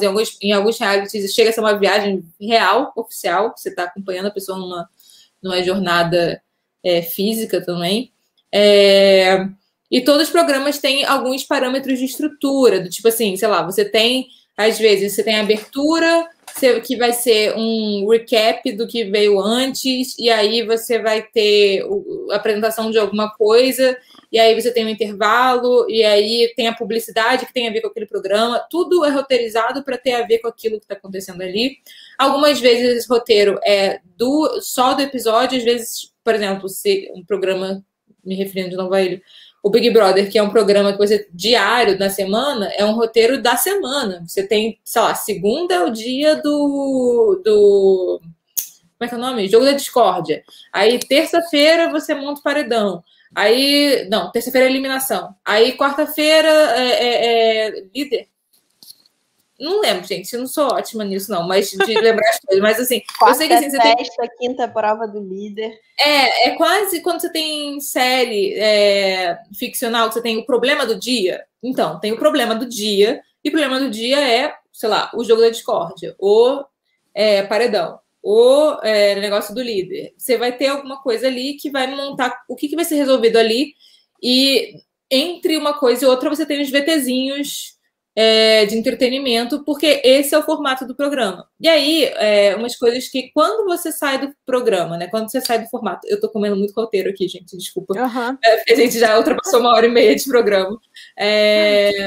Basicamente, quando você quebra as regras, para você fingir que tem muita realidade ali no rolê. Então, você tem, por exemplo, uma situação à la Susan Boyle, que está quebrando as expectativas daquele programa. Ou então, quando você elimina 2 pessoas ao invés de uma. Ou então, você não elimina ninguém, para mostrar que você está sendo muito justo. E aí, a justiça falou mais alto do que o roteiro do programa. Né? Existe muito essa brincadeira. Muito. Geralmente, às vezes... Eu tô ótima. De vez em quando... rolam esses momentos de empatia da... mas que geralmente saem pela culatra, porque aquilo sai muito, tipo, sempre tem, e geralmente o público fica muito revoltado, de, tipo, mano, isso foi manipulado pra cacete, isso não foi justo, porque você tá fazendo justiça pra um, você não tá fazendo justiça pra outro, a regra do programa não é essa, o que você tá fazendo isso aí? Então, assim... Mas a chefe deixa isso em aberto, às vezes, pra tipo, ser possível isso acontecer. Do tipo, praticamente nunca acontece. Quando acontece, você fala assim, ok, parece que os pratos dele foram, de fato, bom pra cacete, a ponto de ser impossível decidir. Em algum momento específico do jogo. Em momentos-chave, isso não acontece, mas em algum momento específico do jogo, isso pode acontecer.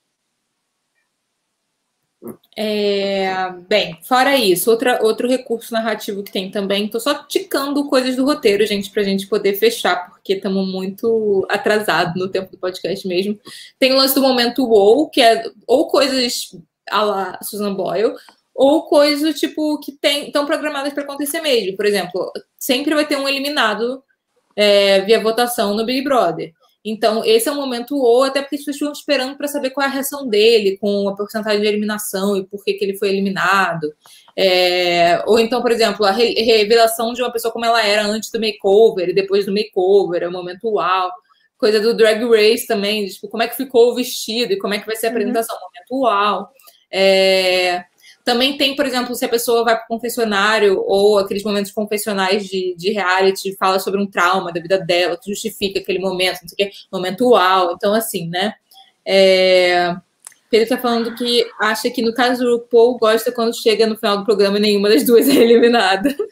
Legal, verdade. Do RuPaul. Então, é isso.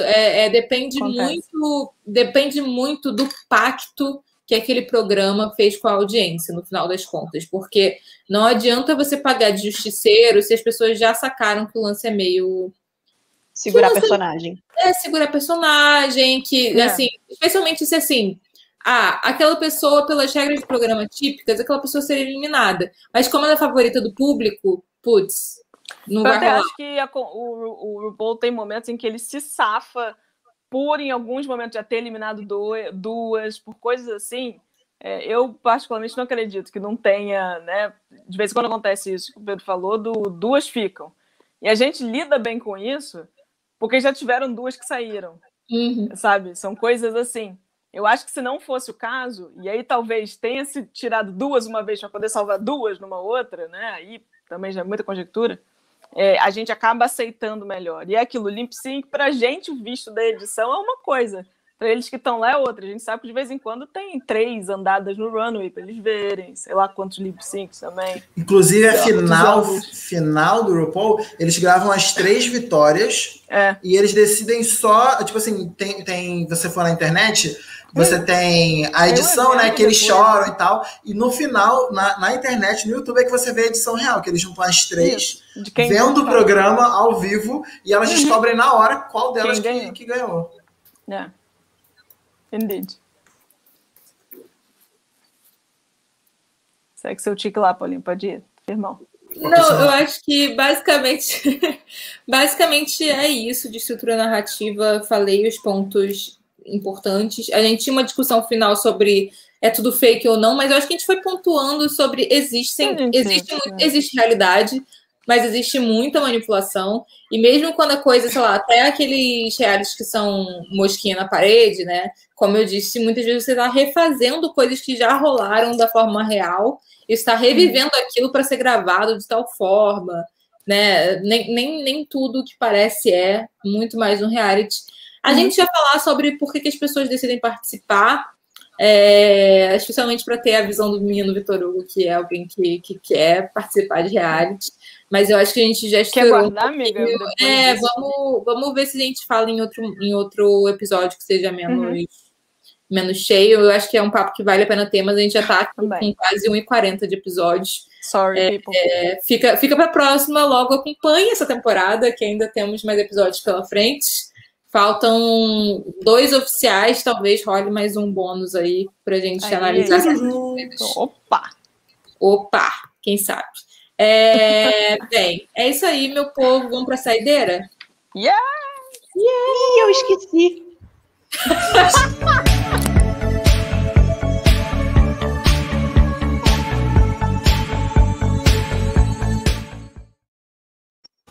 Bem, quem quer começar? Eu esqueci também. Estou pensando aqui, gosto a vocês. Tá, os convidados vão demorar. Isa, tem saideira? Gente, eu juro que eu não me lembro se eu já falei para vocês verem isso. Se eu já tiver dito e vocês não tiverem visto, assistam. Se já tiverem visto, vejam o último episódio. Mas no Prime Video tem uma animação maravilhosa chamada Invincible. Já mandei por ver isso? Olha, a animação não. Mas te traz essa semana, eu acho. É uma animação muito bacana que tem... Estreou, assim, tipo, ontem lançou o último episódio, aquela bem atrasada. Mas é uma animação bacana, baseada num quadrinho que vai daquela perspectiva que a gente aqui, pelo menos, né, como Nix acha interessante, dessa subversão do estilo do herói, né, aquela subversão da figura de um Capitão América, coisa assim. Tem uma vibe meio The Boys, é bacana por ser o uso da animação, e aí a gente pensando como a gente vê a animação aqui no Ocidente, né, que é uma coisa ainda muito derivada de Disney, uma coisa muito da... Não, quando não é para crianças, ainda é para a família toda. Não é o caso de Invincible. Não é o caso. Pensa que se fizeram um The Boys em quadrinho, é a melhor forma de explicar que eu tenho aqui agora, sem dar muitos spoilers. Mas é a história de um garoto que quer ser super-herói, vive num espaço que tem um universo que tem super-heróis, enfim, pega um pouco da jornada dele, o relacionamento dele com os pais e com os outros heróis nisso. É bem bacana, não é para criança se tiver com suas crianças junto. Não é Capitão América, não vai dar para ver, não vai ser. Ver sozinho, ver com sua mãe, se for o caso. Mas com as crianças, não. Tá lá no Prime, lançou o último episódio ontem, então dá para maratonar aí, é rapidinho, sei lá, 40 minutos cada episódio, sejam felizes. Vai, Paulinho. Bem, a minha tem um pouquinho a ver com reality show. É um canal no YouTube chamado !News, zoando ali com o E-News, que fala um pouco de celebridade, sim, mas ele fala especificamente de reality show muito esse reality show tipo 90 dias pra casar da vida. Esse reality show meio... Você fica, mano, só gente estranha. Gente, só gente estranha. E o que eu estou indicando especificamente mais ainda nesse canal tem uma entrevista com uma brasileira que participou do 90 Dias para Casar, e ela fala como é que foi a filmagem disso. Eu acho que tem super a ver com esse episódio. Acho que não, eu acho que ela era de Minas, amigo. Ah, tá, porque tinha uma que eu vi o episódio que era de Manaus, de Palafita, ela morava em Palafita. Não, acho que não é a mesma, não. Mas se pá, ele deve ter entrevistado também, que ele corre atrás dessa gente para entrevistar, então é bem possível que tenha. E o menino é engraçadinho também, eu acho ele fofo, o garoto do canal. Então tá valendo a pena. Legalzinho. E vocês, meu povo, arranjaram alguma coisa para indicar? Se não tiverem, já avisa. Quer falar primeiro? Se prepara. Ó, eu vou falar, zero a ver com reality show. Zero a ver com reality show, mas é porque eu vi ontem, está fresco na minha cabeça. Eu vi o primeiro episódio, também é do Amazon Prime. Ela é original de lá. Ela é do Kevin Williamson, que é o cara do Vampire Diaries, então, né, vocês estão sabendo o que é. Se chama Tell Me a Story. Tem só a primeira temporada. E eles pegaram 3 contos de fadas, que é Os Três Porquinhos, João e Maria e Chapeuzinho Vermelho. e eles fazem uma subversão atual, e tipo, como se fosse em Nova York, e é muito legal o modo como... É o Kevin é muito bom nisso, mas assim, como ele adapta do tipo, quem são os 3 porquinhos, a figura do Lobo Mau, a figura da Chapeuzinho, o que é o João e Maria, o que é Pô, gente, o que é a velha que vende doce, entendeu? Né? Pensar nisso, e é muito legal, assim, essa lógica, o doce, né, Bia? Você tem que pegar a referência do que é doce, efetivamente. Eu peguei. E é muito legal, assim. Eu acho que ela é de 2019, eu acho, mas ela devia ter uma segunda temporada no passado, mas provavelmente Covid, né? Então, deve ter. E para quem é fã do Paul Wesley, ele está lá fazendo eu vi ele lá. Um bandidaço maravilhoso. Muito legal o papel dele. É o Stefan, só que bandido, gente. Mas bom. É a mesma cara. Isso dá algum meme. Isso dá uma camiseta. Só que bandido. Só que bandido. Belo. Ai, Deus. Fala, Bezinha. Eu vou, então, indicar uma coisa que já falamos sobre no primeiro episódio do reality, mas eu não indiquei, e é maravilhosa.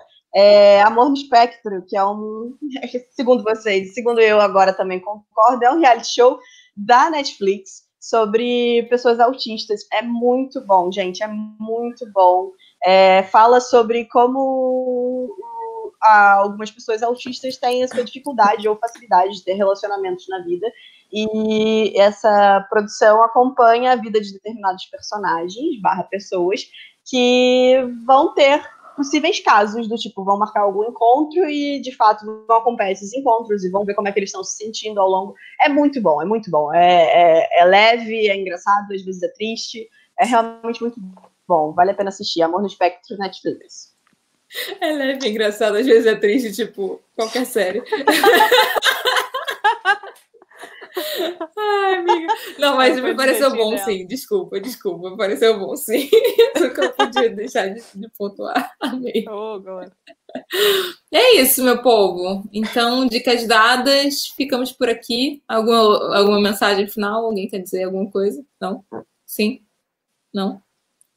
Fala, VH. Mutado. Vou só dizer, eu indiquei a série, lembrei da série, isso que eu falei agora, é só por uma questão dos personagens, que a gente falou agora, essa questão de como os personagens são botados dentro da narrativa para funcionar, é mais por isso que eu lembrei da série, tá, gente? Mas não tem nada a ver com reality show, é uma série de ficção, e blá, mas tem é igualzão, né? Tem essa questão só legal de como os personagens eles são bolados para narrativa, para influência narrativa, porque são personagens que a gente já conhece, né? Que é do nosso imaginário. É só por isso. Então, beijos. Ficamos por aqui. Beijos. E até a próxima, meu povo. Beijão. Tchau, tchau, pessoal.